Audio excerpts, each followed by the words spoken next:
So, companies and laymen are often obsessed with finance, marketing, HR, governance, all these intangibles. But the true heart and soul of a company are in the architecture and interior design of its office space.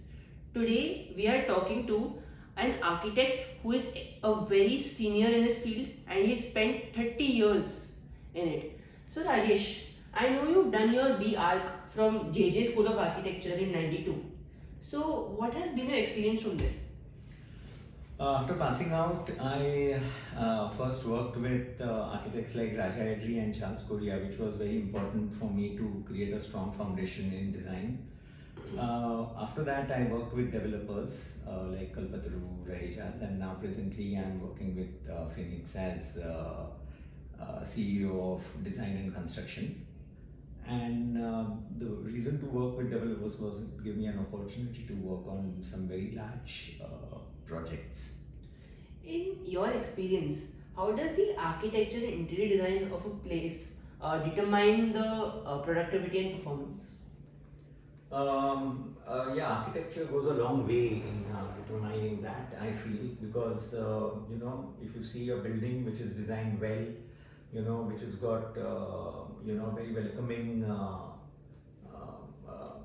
atmosphere, which has good light, ventilation, it certainly boosts your creativity, your productivity, and even people nowadays, they want to go and work in a place, which has a very good work environment rather than go to a building which is not. And salary is important, but sometimes these things are, I think, taking more precedence when a person decides where he wants to work.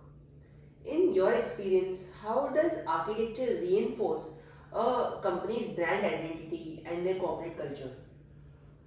So in many ways, basically, when if a building is being designed for a very specific company, the architect will certainly understand the company's ethos and make sure that he can imbibe that in the design of that building.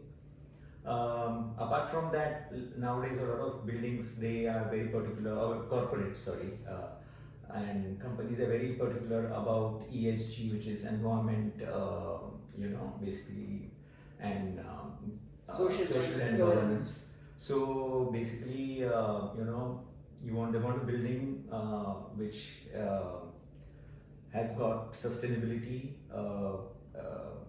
Carbon footprint is very important. They want to recycle material. They want to use material which is eco-friendly. They want a building to be very social in terms of creating workspaces which are, easily accessible, inviting, and also governance is given a lot of importance on how you are transparent in ensuring this ESG and also your supply chains, procurement, everything. So, in your experience, what are some of the key mistakes that companies make when investing in their architecture? I will just answer it a little differently. I think companies are, in fact, nowadays doing a lot of research. They're going and understanding what architects or large architecture firms are doing, and then they would, I think, generally go and select a few architects, and then they are open to all the architects, submitting their proposals, and then they will have a panel which will decide, which suits best their requirement. So, I think companies are going all out to ensure that, they create a building which is really going to say a lot about who they are, what they are. So, very few industries are as dynamic as architecture is. You spent 30 years in this field, that's a very long time. Right from 92 to 2026. What are some key changes you've noticed in this field? See, the thing is that one thing I would say is that basically architecture is like, an architect's, how he can visualize things, how he can put things together. And that I don't think has really changed. But yes, technology with it advancing has given architects a lot of scope to, think beyond boundaries, break boundaries. Today we have technology where we can, instead of going horizontal, we can go vertical. So even in a limited space, you can create some wonderful spaces. Technology has allowed us to have high speed lifts, so vertical transportation is not an issue. There has been progress on the structural designs where you can build very tall structures, and at the same time, while building these tall structures, you can still build like terraces and gardens in the sky, and still have create a very good work-life balance, an environment which creates good work-life balance. So true. So architecture has been there since the beginning of mankind, right from the hanging gardens of Babylon to the Taj Mahal to the Gothic architecture that the Britishers left behind in Mumbai to modern structures like the Chhatrapati Shivaji Maharaj Airport. Yes. The technology which has been used in architecture has also changed significantly from making manual sketches. We have seen AutoCAD on computers, and now we are seeing the booming of AI.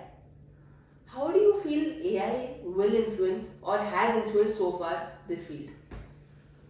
Yes, AI is certainly something to reckon with. I mean, and we have to all understand what AI can do. Particularly in architecture, in basic, simple designs, maybe like if you are prompting it well, AI will certainly generate some design or some good images for you, and which can be a good reference points, which can set the direction. But I don't think as of now AI can really do the job of architects. But you never know. We have to all wait and see how it will develop, and we have to also see how we can use it positively instead of feeling threatened by AI. So true. So this is the end of the podcast. Thank you so much for being here, Rajesh. What you've spoken is absolute gold for the audience, and you're an inspiration for so many upcoming architects and interior designers. My Thank you. pleasure. Thanks for having me.